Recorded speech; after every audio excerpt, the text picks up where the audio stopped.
తిరుమల లడ్డు కల్తీ వ్యవహారంపై AP cabinet కీలక నిర్ణయం తీసుకుంది. అసలు సూత్రధారులను తేల్చేందుకు విచారణ కమిషన్ ఏర్పాటు చేయాలని నిర్ణయించింది. 3 గంటల పాటు సాగిన కేబినెట్ భేటీలో సిట్ నివేదికపైన చర్చ జరిగింది. ఆ నివేదికలో పాత్రధారులపైనే చర్యలకు సిట్ సిఫార్సు చేసిందని అభిప్రాయపడింది. సిట్ విచారణ ఛార్జ్షీట్ ప్రభుత్వానికి సమర్పించిన అంశాల్లో తేడాలను మంత్రివర్గం గుర్తించింది. ఈ మూడింటిపై అధ్యయనం చేసి వాస్తవాల ఇచ్చేందుకు కమిషన్ను ఏర్పాటు చేయాలని నిర్ణయించింది. అమెరికాతో ట్రేడ్ డీల్ ప్రపంచ ఆర్థిక స్థిరత్వానికి ఒక చారిత్రక మైలురాయి అని సీఎం చంద్రబాబు అన్నారు. దీన్ని విజయవంతంగా పూర్తి చేసినందుకు ప్రధాని మోదీకి అభినందనలు తెలిపారు. టారిఫ్లను 18% తగ్గించడం ప్రపంచంలోని 2 గొప్ప ప్రజాస్వామ్య దేశాల మధ్య బంధాన్ని మరింత బలోపేతం చేస్తుందన్నారు. ఇది నిరంతర గ్లోబల్ వృద్ధికి దోహదపడే దూరదృష్టి నిర్ణయమని చెప్పారు. మోదీ నాయకత్వంలో భారత్ ఒక గ్లోబల్ ఆర్థిక శక్తిగా తన స్థానం మరింత పటిష్టం చేసుకుంటుందన్నారు. ఈ ఒప్పందం భారత ఎగుమతుల పోటీ సామర్థ్యాన్ని గణనీయంగా పెంచుతుందని చెప్పారు.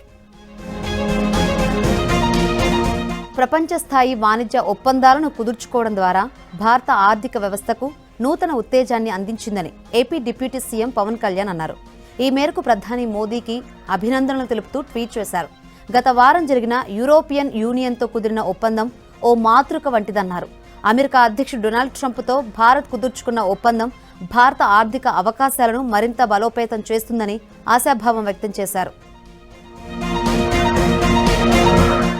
రాయలసీమ రైతులను మోసం చేసిన ఘనత వైఎస్ జగన్ రెడ్డికే దక్కిందని కర్నూలు జిల్లా కోడుమూరు ఎమ్మెల్యే బొగ్గుల దస్తగిరి అన్నారు.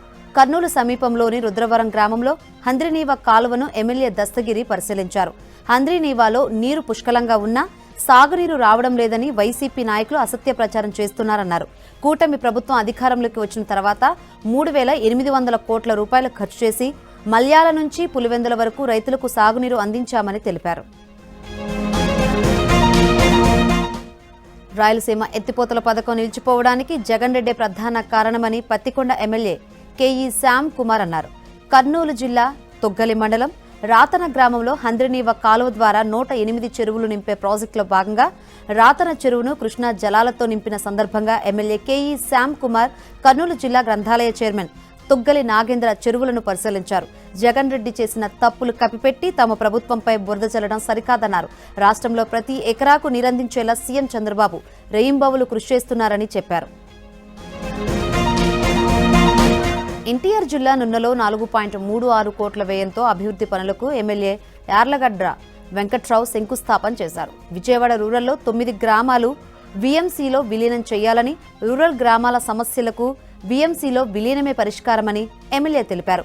తిరుమల లడ్డు అంశంలో రాజకీయాలు సరికాదన్నారు. సీఎంపై అనుచిత వ్యాఖ్యలు చేసిన అంబటిని అరెస్ట్ చేయడంలో తప్పులేదన్నారు. రాజకీయాల్లో భాషా నియంత్రణ చాలా అవసరమని ఎమ్మెల్యే యార్లగడ్డ తెలిపారు. ఏలూరు జిల్లా బుట్టాయిగూడెం మండలం పందిరి మామిడిగూడెం నుంచి గుబ్బలమంగమ్మ ఆలయం వరకు 3 కోట్ల అంచనా వ్యయంతో నూతనంగా నిర్మించనున్న పీఆర్బీటీ రహదారి పనులకు పోలవరం ఎమ్మెల్యే చిర్రి బాలరాజు శంకుస్థాపన చేశారు. పందిరి మామిడిగూడెం పరిసర గ్రామాలకు చెందిన ప్రజలకు ఈ రహదారి జీవనాడిగా మారనుందని ఎమ్మెల్యే తెలిపారు.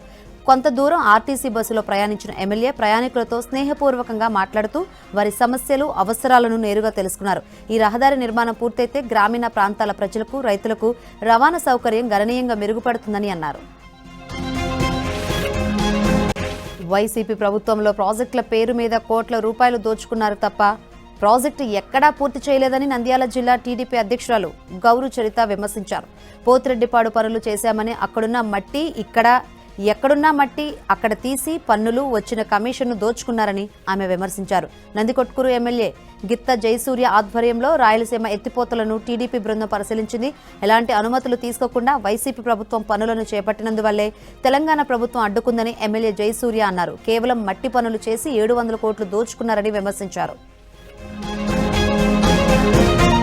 జగన్కి హిందూ మతంపై నమ్మకం లేదని బీజేపీ అధికార ప్రతినిధి వాకాటి నారాయణ రెడ్డి ఆరోపించారు. పాలు, మీగడ లేకుండా రసాయనాలతో తయారు చేసిన నెయ్యిని స్వామివారి ప్రసాదాల్లో కలిపి ప్రజల ఆరోగ్యాలను పాడు చేశారని మండిపడ్డారు. దేవుడు ప్రజలకు జగన్ క్షమాపణ చెప్పాలని డిమాండ్ చేశారు. వైసీపీ నేత జోగి రమేష్ బీసీ కార్డు వాడుకోవడాన్ని AP RTC chairman Konakalla Narayanarao తప్పుబట్టారు. తప్పుడు పనులు చేసి కులాన్ని అండగా రమ్మంటే ఎలా అని ప్రశ్నించారు. రాజకీయ ఉనికిని కాపాడుకోవడానికే గాలి తగాదులు సృష్టిస్తున్నారని ఆరోపించారు. టీడీపీ శ్రేణులు వైసీపీ ట్రాప్లో పడొద్దని కొనకల సూచించారు. మరో వైసీపీ నేత కాకాని గోవర్ధన్ రెడ్డి ముఖ్యమంత్రి చంద్రబాబును దుర్భాషలాడడం తీవ్ర దుమారం రేపుతున్నాయి. సీఎం, ఎమ్మెల్యే సోమిరెడ్డి చంద్రమోహన్ రెడ్డిపై పరుష పదజాలంతో మాట్లాడారు. కండిషన్ బెయిల్పై ఉన్న ఆయన ఇలాంటి వ్యాఖ్యలు చేయడం తీవ్ర విమర్శలకు తావిస్తోంది. కాకాని దుర్భాషలాడారంటూ టీడీపీ నేతలు ఫిర్యాదు చేశారు. దీనిపై నెల్లూరు రూరల్, పొదలకూరు, మనుబోలులో కేసులు నమోదయ్యాయి. ఈ నేపథ్యంలో పోలీసులు ఆయనకు నోటీసులు ఇచ్చారు. ఆయన నివాసానికి వెళ్లి నోటీసులు కాకానికి అందించారు. అంబటి రాంబాబు కుటుంబాన్ని వైసీపీ నేతలు పరామర్శించారు. గుంటూరులోని రాంబాబు నివాసానికి వెళ్లిన మాజీ మంత్రులు, వైసీపీ నేతలు కుటుంబ సభ్యులను పరామర్శించి పార్టీ పరంగా అండగా ఉంటామని చెప్పారు. మరోవైపు రాజమండ్రి జైలులో అంబటి రాంబాబుతో వైసీపీ నేతలు ములాఖత్ అయ్యారు. ముద్రగడ పద్మనాభం మాజీ మంత్రులు అంబటిని పరామర్శించారు. ఏపీలో అరాచక పాలన కొనసాగుతుందని ఆరోపించారు. తెలంగాణ మున్సిపల్ ఎన్నికల వింతలు, విచిత్రాలు చోటు చేసుకుంటున్నాయి. హుజూరాబాద్ మున్సిపాలిటీలో పోటీ చేస్తున్న బీజేపీ అభ్యర్థులు జిల్లా అధ్యక్షుడు గంగాడి కృష్ణారెడ్డి ప్రమాణం చేయించారు. గెలిచిన తర్వాత పార్టీ మారబోమంటూ స్థానిక ఆంజనేయ స్వామి ఆలయంలో వారితో ప్రమాణం చేయించడం చర్చనీయాంశంగా మారింది. మేడారం జాతరకు కేంద్రం కేటాయించిన నిధులను తీసుకొచ్చే బాధ్యత తనదే అన్నారు కేంద్ర మంత్రి కిషన్ రెడ్డి. అయితే కేంద్రం నిధులను నేరుగా మంత్రుల చేతికి ఇవ్వదన్నారు. కేంద్రం నిధులను మంత్రులు పంచుకోకుండా సరిగా ఖర్చు చేయాలన్నారు. కేంద్ర నిధులు రావడానికి ఓ సిస్టమ్ ఉందని, కావాలంటే గంటలో ఆర్డర్ కాపీ తెప్పిస్తామన్నారు. కాంగ్రెస్ సీనియర్ నేత, మాజీ ఎమ్మెల్సీ జీవన్ రెడ్డి తీవ్ర అసంతృప్తిలో ఉన్నారు. మున్సిపల్ టికెట్ల వ్యవహారంలో తన గొంతు కోశారంటూ అనుచరుల వద్ద వ్యాఖ్యానించడం చర్చనీయాంశంగా మారింది. 50 వార్డుల్లో ఎమ్మెల్యే సంజయ్కు 29 వార్డులు, జీవన్ రెడ్డికి 21 వార్డులు కేటాయించడంపై ఆయన తీవ్ర అసంతృప్తి వ్యక్తం చేస్తున్నారు. ఏడాదిన్నరగా ఇద్దరి మధ్య పచ్చగడ్డి వేస్తే భగ్గుమనే పరిస్థితి నెలకొనడంతో కాంగ్రెస్లో జీవన్ రెడ్డి రాజకీయ భవిష్యత్తు క్లైమాక్స్ కు చేరినట్లు తెలుస్తోంది. అయితే మరోవైపు ఎమ్మెల్యే సంజయ్ కుమార్ క్యాంపు కార్యాలయం వద్ద భద్రతను పెంచారు. జగిత్యాల కాంగ్రెస్ టికెట్లలో ముదిరింది. మున్సిపల్ ఎన్నికల్లో ఫిరాయింపు ఎమ్మెల్యే సంజయ్ వర్గానికి 30 సీట్లు, సీనియర్ నేత జీవన్ రెడ్డి వర్గానికి 20 సీట్లు కేటాయించడంపై ఒరిజినల్ కాంగ్రెస్ కార్యకర్తలు బగ్గుమన్నారు. కనీసం పార్టీ కండువా కప్పుకోని వారికి టికెట్లు ఇచ్చి మా కడుపు కొడతారా అంటూ ఎమ్మెల్యేపై బూతులతో రెచ్చిపోయారు. ఈ ఆధిపత్య పోరుతో జగిత్యాల రాజకీయం హీటెక్కింది. కరీంనగర్ మున్సిపల్ కార్పొరేషన్ ఎన్నికల్లో బీజేపీ, బీఆర్ఎస్ కలిసే పోటీ చేస్తున్నాయని, ఆ రెండు పార్టీలు చీకటి ఒప్పందం చేసుకున్నాయని చొప్పదండి ఎమ్మెల్యే, కరీంనగర్ డీసీసీ అధ్యక్షుడు మేడిపల్లి సత్యం ఆరోపించారు. కరీంనగర్లో 10 ఏళ్లలో బీఆర్ఎస్ కార్పొరేటర్లు భూ కబ్జాలకు పాల్పడ్డారని, కొందరు జైలుకు కూడా వెళ్లి వచ్చారని ఆయన మండిపడ్డారు. బీఆర్ఎస్ కబ్జాదారులు వేషం మార్చుకుని బీజేపీ నుంచి పోటీ చేస్తున్నారని తెలిపారు. మేయర్గా కరీంనగర్లో కాంగ్రెస్ కు అవకాశం ఇచ్చి అభివృద్ధికి సహకరించాలని ఎమ్మెల్యే ప్రజలను కోరారు. మున్సిపల్ ఎన్నికల్లో కాంగ్రెస్ పొత్తుపై సిపిఐ ఎమ్మెల్యే కూనంనేని సాంబశివరావు కీలక వ్యాఖ్యలు చేశారు. కాంగ్రెస్ తో శత్రుత్వం, మంత్రులతో విభేదాలు లేవన్నారు. స్థానిక పరిస్థితుల దృష్ట్యా కాంగ్రెస్ తో పొత్తు లేదని ఆయన స్పష్టం చేశారు. కొత్తగూడెం మేయర్ పీఠంపై ఎర్రజెండా ఎగరవేస్తామని సిపిఐ నేత కూనంనేని సాంబశివరావు అన్నారు. రంగారెడ్డి జిల్లా ఆమన్గల్ మున్సిపాలిటీలో బీఆర్ఎస్ బీ ఫామ్ల పంపిణీ ఉద్రిక్తంగా మారింది. 14వ వార్డు టికెట్ వసుపుల సాయిలకు కేటాయించడంతో ఆశావహులు సుగుణ అనుచరులు మాజీ ఎమ్మెల్యే జైపాల్ యాదవ్ను నిలదీశారు. తమకు అన్యాయం జరిగిందంటూ ఆగ్రహంతో కుర్చీలు విరగొట్టారు. తీవ్ర నిరసనలు, వాగ్వాదాల మధ్య నేతలు అభ్యర్థులకు బీఫామ్లు అందజేశారు. నల్గొండ జిల్లా చౌటప్పల్ మున్సిపల్ ఎన్నికల బీఫామ్ సమర్పణలో నాటకీయ పరిణామం చోటు చేసుకుంది. చివరి క్షణంలో బీఆర్ఎస్ కు అభ్యర్థులు షాక్ ఇచ్చారు. 17వ వార్డు బీఆర్ఎస్ అభ్యర్థిగా చింతల ఉమామహేశ్వరి, కాంగ్రెస్ అభ్యర్థిగా పస్తం మల్లమ్మ నామినేషన్స్ వేశారు. ఆఖరి నిమిషంలో చింతల ఉమామహేశ్వరి అటు కాంగ్రెస్, ఇటు బీఆర్ఎస్ నుంచి నామినేషన్స్ వేసి బీఫామ్లు తీసుకున్నారు. ఆ తర్వాత మల్లమ్మతో కాంగ్రెస్ నేతలు చర్చలు జరిపి నామినేషన్ ఉపసంహరణ చేశారు. క్లైమాక్స్ లో ఉమామహేశ్వరి బీఆర్ఎస్ బీఫామ్ ఇవ్వకుండా కాంగ్రెస్ బీఫామ్ సమర్పించారు. దీంతో ఉమామహేశ్వరి ఎన్నిక ఏకగ్రీవం కానుంది. ఎంతో ప్రసిద్ధి చెందిన బల్కంపేట ఎల్లమ్మ ఆలయానికి వచ్చే భక్తుల సంఖ్యకు అనుగుణంగా సౌకర్యాలను పెంచాల్సిన అవసరం ఉందని మాజీ మంత్రి సనత్ నగర్ ఎమ్మెల్యే తలసాని శ్రీనివాస్ యాదవ్ అన్నారు. ఇవాళ బల్కంపేట ఎల్లమ్మ ఆలయం వెనుక 4.21 కోట్ల వ్యయంతో G+3 పద్ధతిలో చేపట్టిన కిచెన్, డైనింగ్ హాల్ భవన నిర్మాణ పనులను అధికారులతో కలిసి పరిశీలించారు. ముందుగా ఎల్లమ్మ అమ్మవారిని దర్శించుకుని పూజలు నిర్వహించారు. గ్రౌండ్ లో వాహనాల పార్కింగ్, మొదటి అంతస్తులో కిచెన్, 2-3 ఫ్లోర్లలో డైనింగ్ హాల్ ఏర్పాటు చేసేలా భవనం డిజైన్ చేసినట్లు అధికారులు వివరించారు. పనులు త్వరగా పూర్తి చేయాలని తలసాని అధికారులను ఆదేశించారు. జగిత్యాల జిల్లా మెట్పల్లి కాంగ్రెస్లో టికెట్ల కేటాయింపు చిచ్చురేపింది. 24వ వార్డు నుంచి పోటీ చేసేందుకు టికెట్ ఆశించిన ఎదుర్తి హరిత తనకు అవకాశం దక్కకపోవడంతో తీవ్ర ఆవేదన వ్యక్తం చేశారు. టికెట్ ఇస్తామని జగిత్యాలకు రమ్మని చెప్పి తీరా తనకు అన్యాయం చేశారని ఆమె ఆరోపించారు. గత కొన్నేళ్లుగా పార్టీ కోసం పనిచేస్తున్న తనను కాదని వేరే వాళ్లకు టికెట్ ఎలా ఇస్తారని కాంగ్రెస్ మహిళా అధ్యక్షురాలు విజయలక్ష్మి వద్ద కన్నీరు మున్నీరయ్యారు. అనంతరం పార్టీ కార్యాలయం వద్ద కార్యకర్తలతో వాగ్వాదానికి దిగారు. తనకు టికెట్ ఇవ్వకపోతే ఆత్మహత్య చేసుకుంటానన్నారు. నల్గొండ జిల్లా హాలియా మున్సిపాలిటీలో కాంగ్రెస్ బోని కొట్టింది. 10వ వార్డులో ఎన్నికకు గాను 3 నామినేషన్లు వేయగా బీఆర్ఎస్ అభ్యర్థి సీతమ్మ, బీజేపీ అభ్యర్థి ధనలక్ష్మి వారి నామినేషన్స్ ఉపసంహరించుకోవడంతో కాంగ్రెస్ పార్టీ అభ్యర్థి పిల్లి చంద్రకళ, ఆంజనేయులు ఏకగ్రీవంగా ఎన్నికయ్యారు. సంగారెడ్డి జిల్లా మున్సిపాలిటీలో బీఫామ్ ఇవ్వలేదని నీలం లత అనే మహిళా అభ్యర్థి ఆందోళనకు దిగారు. 4వ వార్డు స్థానానికి కాంగ్రెస్ అభ్యర్థిగా నీలం లత నామినేషన్ వేయగా కాంగ్రెస్ బీఫామ్ మరొకరికి ఇవ్వడంతో మహిళా నేత మున్సిపల్ ఆఫీస్ ముందు నిరసనకు దిగారు.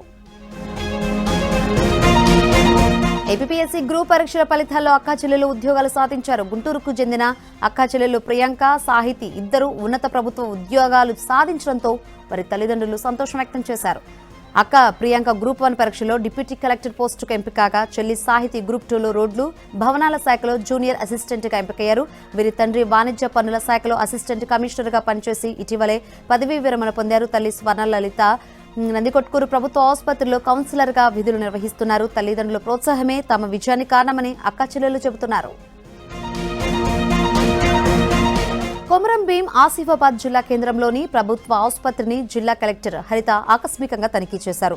ఆసుపత్రిలో అందుతున్న వైద్య సేవలు, రోగులకు కల్పిస్తున్న సౌకర్యాలు, వైద్యులు, సిబ్బంది హాజరు, శుభ్రత పరిస్థితులను కలెక్టర్ పరిశీలించారు. ఔషధాల నిల్వ, ల్యాబ్ సేవలు, వార్డుల నిర్వహణపై అధికారులను అడిగి తెలుసుకున్నారు. రోగులకు ఎటువంటి ఇబ్బందులు కలగకుండా మెరుగైన వైద్య సేవలు అందించాలని సిబ్బందికి కలెక్టర్ సూచించారు. నిర్లక్ష్యం వహిస్తే కఠిన చర్యలు తీసుకుంటామని హెచ్చరించారు. మెదక్ జిల్లా గవ్వలపల్లి వద్ద యూరియా కోసం రైతులు రోడ్డెక్కారు. యాప్ నమోదు ప్రక్రియ అర్థం కావడం లేదని రాస్తారోకో చేపట్టారు. ఎకరానికి 2 బస్తాల చొప్పున యూరియా అందించాలని డిమాండ్ చేశారు. విషయం తెలుసుకున్న పోలీసులు రైతులకు నచ్చజెప్పే ప్రయత్నం చేయగా రైతులకు పోలీసుల మధ్య కాసేపు వాగ్వాదం జరిగింది. హైదరాబాద్ గండిపేట మండలంలో అక్రమ నిర్మాణాలపై రెవెన్యూ అధికారులు కఠిన చర్యలు తీసుకున్నారు. కోకాపేటలో దొంగ పట్టాలు సృష్టించి నిర్మించిన భవనాలను గుర్తించి జేసీబీలతో కూల్చేశారు. భారీ భద్రత మధ్య కట్టడాలను కూల్చేశారు. అక్రమ నిర్మాణాలపై ఎలాంటి మినహాయింపులు ఉండవని, ప్రభుత్వ భూములు ఆక్రమిస్తే కఠిన చర్యలు తప్పవని రెవెన్యూ అధికారులు హెచ్చరించారు. తిరుపతిలో మోహన్ బాబు యూనివర్సిటీలో అధిక ఫీజులు వసూలు చేస్తున్నారంటూ ఆందోళనకు దిగిన విద్యార్థి సంఘం నేతలు కిడ్నాప్ అవ్వడం కలకలం రేపింది. కలెక్టరేట్ వద్ద ధర్నాకు పిలుపునిచ్చిన విద్యార్థి సంఘం నేతలు కలెక్టరేట్కు వెళ్తుండగా ఏఐఎస్ఎఫ్ నేతలైన అక్బర్, వినోదులను వర్సిటీ బౌన్సర్లు కిడ్నాప్ చేసేందుకు ప్రయత్నించారు. ఒకరు తప్పించుకోగా మరొకరు కిడ్నాప్ అయినట్లు విద్యార్థి సంఘం నేతలు ఆరోపిస్తున్నారు. దీనిపై తిరుచానూరు పోలీసులకు ఫిర్యాదు చేశారు. ఇప్పటికే వర్సిటీలో అక్రమాలపై గవర్నర్, సీఎం, మంత్రి లోకేష్ కు ఫిర్యాదు చేసిన నేపథ్యంలో విద్యార్థి సంఘ నేతల కిడ్నాప్ అవ్వడం ఆందోళనకు గురిచేస్తోంది.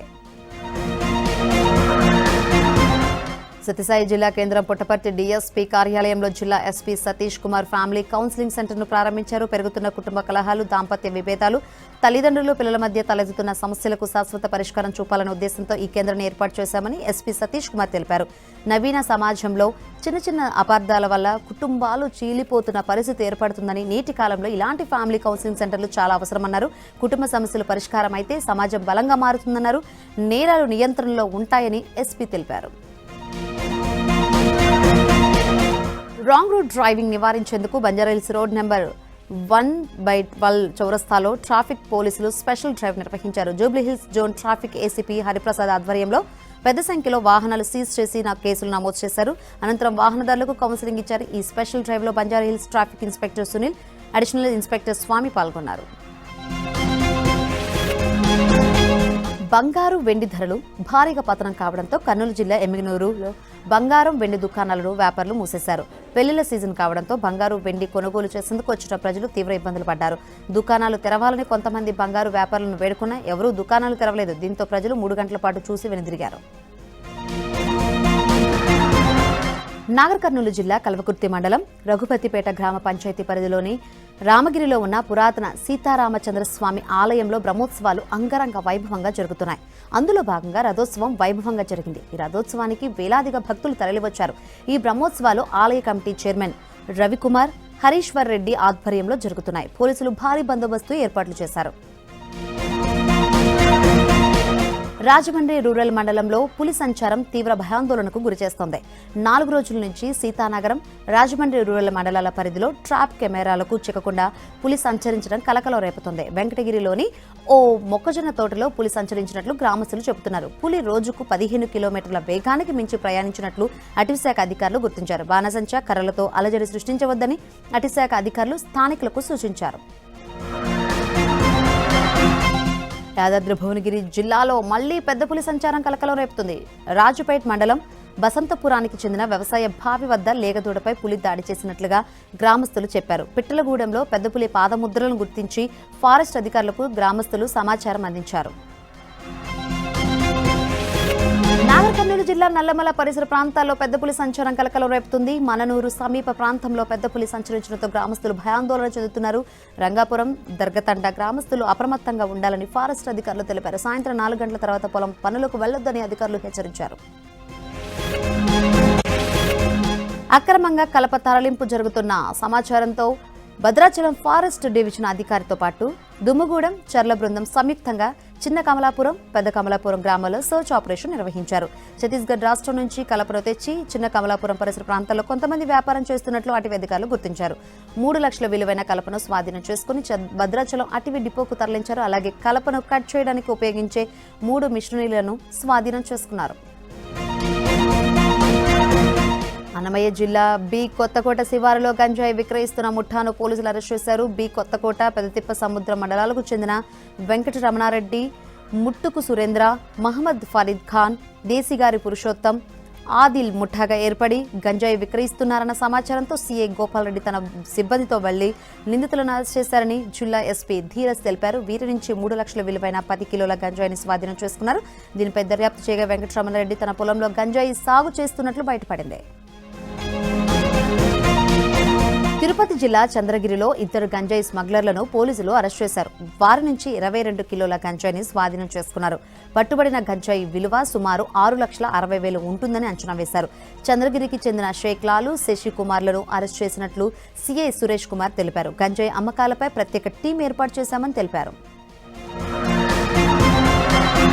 జనగామ జిల్లా కలెక్టర్ పేరుతో సైబర్ నేరస్తులు మోసానికి తెరతీశారు. ఆయన పేరుతో నకిలీ వాట్సాప్ అకౌంట్ క్రియేట్ చేసి అధికారులకు మెసేజ్లు పంపారు. ఇది నిజమని నమ్మిన కొంతమంది రిప్లై కూడా ఇచ్చారు. ఫేక్ అకౌంట్ గురించి తెలుసుకున్న కలెక్టర్ రిజ్వాన్ భాషా షేక్ సైబర్ క్రైమ్ పోలీసులకు ఫిర్యాదు చేశారు. వాట్సాప్తో సహా సోషల్ మీడియా ద్వారా వచ్చే మెసేజ్లకు ప్రజలు, అధికారులు ఎట్టి పరిస్థితుల్లో స్పందించవద్దని కలెక్టర్ విజ్ఞప్తి చేశారు.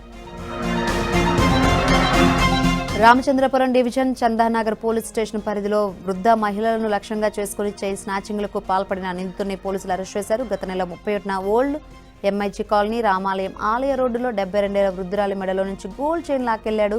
నిమిషాల వ్యవధిలోని దైవ దర్శనం ముగించుకొని మరో వృద్ధురాల నుంచి నల్లపూసల తాడు లాక్కెళ్లాడు.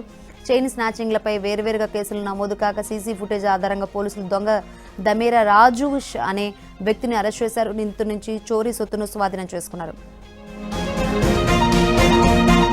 ప్రకాశం జిల్లా ఒంగోలులో పోలీసులు కార్డన్ సెర్చ్ నిర్వహించారు.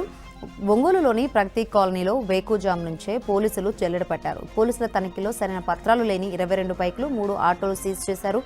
మాదక ద్రవ్యాల నివారణ లక్ష్యంగా ప్రగతి కాలనీలో పోలీసులు విస్తృత తనిఖీలు చేశారు. గంజాయి, డ్రగ్స్ పై స్థానికులకు అవగాహన కల్పించి ప్రతిజ్ఞ చేయించారు.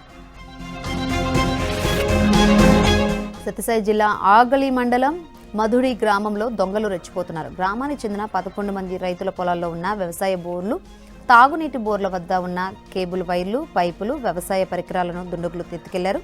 దాదాపు 500 మీటర్ల మేర కేబుల్ వైర్లు చోరీకి గురయ్యాయని రైతులు తెలిపారు. అయితే ఇటీవల కాలంగా తాగునీటి బోర్లు, వ్యవసాయ బోర్లను లక్ష్యంగా చేసుకుని కేబుల్ వైర్ దొంగతనాలు జరుగుతున్నాయని తెలిపారు. దీంతో తీవ్ర ఇబ్బందులు పడుతున్నామని ఆందోళన వ్యక్తం చేశారు. దొంగల్ని పట్టుకోవడంతో పోలీసులు విఫలమవుతున్నారని బాధితులు ఆరోపిస్తున్నారు. నెల్లూరు జిల్లా కోవూరు గొల్ల వీధిలో భారీ చోరీ జరిగింది. కొప్పోలు వరదరాజుల ఇంటికి తాళం వేసి బంధువుల ఇంటికి వెళ్లిన సమయంలో దొంగలు చోరీకి పాల్పడ్డారు. 3,30,000 నగదు, 59 సవర్ల బంగారం, 2.5 కిలోల వెండి దొంగలు ఎత్తుకెళ్లారని బాధితులు ఆపారు. చోరీ ఘటనపై పోలీసులకు ఫిర్యాదు చేశారు. Rural DSP Ghattamaneni Srinivasarao, Kovur CI Sudhakar Reddy సిబ్బందితో కలిసి ఘటనా స్థలాన్ని పరిశీలించి కేసు నమోదు చేసి దర్యాప్తు చేస్తున్నారు. టీడీపీ ఎంపీలకు లోక్సభ స్పీకర్ ఓం బిర్లా తేనేటి విందు ఇచ్చారు. ఈ కార్యక్రమానికి ఎంపీలు కేశినేని, వేమిరెడ్డి, తెన్నేటి, మాగంటి, భైరెడ్డి హాజరయ్యారు. తొలిసారి సభకు వచ్చిన వారికి ఎక్కువ అవకాశం ఇవ్వాలని ఎంపీలు విజ్ఞప్తి చేశారు. అందుకు ఓం బిర్లా సానుకూలంగా స్పందించారు. అమెరికాతో ట్రేడ్ డీల్పై రాజ్యసభలోనూ దుమారం రేగింది. ట్రేడ్ డీల్పై ప్రధాని మోదీ ప్రకటన చేయాలని విపక్ష సభ్యులు నినదించారు. ట్రేడ్ డీల్పై ట్రంప్ ట్వీట్ చేసిన విషయాన్ని ప్రస్తావించారు. విపక్ష సభ్యులు నడ్డా ప్రసంగానికి అడ్డు తొలగడంతో ఆయన ఆగ్రహం వ్యక్తం చేశారు. విపక్షాలు కావాలని రాద్ధాంతం చేస్తున్నాయని మండిపడ్డారు. యుఎస్ ట్రేడ్ డీల్పై తాము ఈ రోజే ప్రకటన చేస్తామన్నారు. అయినప్పటికీ విపక్ష సభ్యులు శాంతించకపోవడంపై నడ్డా మరోసారి ఆగ్రహం వ్యక్తం చేశారు. తాము పారదర్శకంగా ఉన్నామన్నారు. విపక్షాలు ఆరోపిస్తున్నట్టు తాము ఏదీ దాచడం లేదని, భారత్కు జరిగిన మంచిని విపక్షాలు జీర్ణించుకోలేకపోతున్నాయన్నారు. యుఎస్తో ట్రేడ్ డీల్ మంచి పరిణామమని ప్రధాని మోదీ అన్నారు. ఎన్డీఏ కూటమి ఎంపీలతో జరిగిన సమావేశంలో ప్రధాని ఈ వ్యాఖ్యలు చేసినట్లు సమాచారం. 5 ఏళ్లు ఎంతో శ్రమించి మంచి బడ్జెట్ రూపొందించామని, బడ్జెట్ వివరాలను ఎంపీలు ప్రజలకు వివరించాలని ప్రధాని దిశానిర్దేశం చేశారు. ట్రేడ్ డీల్పై ట్రంప్ ప్రకటన చేసిన సందర్భంగా ఎన్డీఏ ఎంపీలు ప్రధానిని సత్కరించారు. అనంతరం ఇటీవల బీజేపీ అధ్యక్షుడిగా ఎన్నికైన నితిన్ నబీన్ను ప్రధాని మోదీ సత్కరించారు.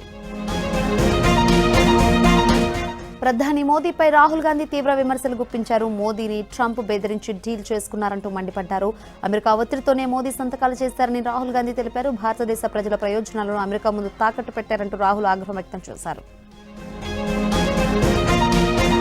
ఏపీలో శాంతి భద్రతలు క్షీణించాయని, కేంద్రం వెంటనే జోక్యం చేసుకోవాలని డిమాండ్ చేస్తూ పార్లమెంట్ ఆవరణలో వైసీపీ ఎంపీలు ప్లకార్డులు ప్రదర్శించారు. అంబటి, జోగి రమేష్ ఇళ్లపై దాడులు జరగడంపై నిరసన తెలిపారు. ఏపీలో రాష్ట్రపతి పాలన విధించాలంటూ ఎంపీలు నినాదాలు చేశారు. వైసీపీ ఎంపీ అవినాష్ రెడ్డి నాటుకోడి మాంసంపై తెగ బాధపడిపోతున్నారు. నాటుకోడి మాంసం ధరలపై తెగ చింతిస్తున్నారు. నాటుకోడి మాంసం ధరలపై పార్లమెంట్లో అవినాష్ రెడ్డి ఆవేదన వ్యక్తం చేశారు. ఏపీలో నాటుకోడి మాంసం ధరలు పెరుగుతున్నాయని, మటన్ కంటే నాటుకోడి ధర ఎక్కువగా ఉంటే ఏం చేస్తున్నారంటూ కేంద్రాన్ని ప్రశ్నించారు. అయితే ఆయన ప్రశ్నకు సమాధానంగా అలాంటిదేమీ లేదంటూ కేంద్రం ఒక ముక్కలో తేల్చేసింది.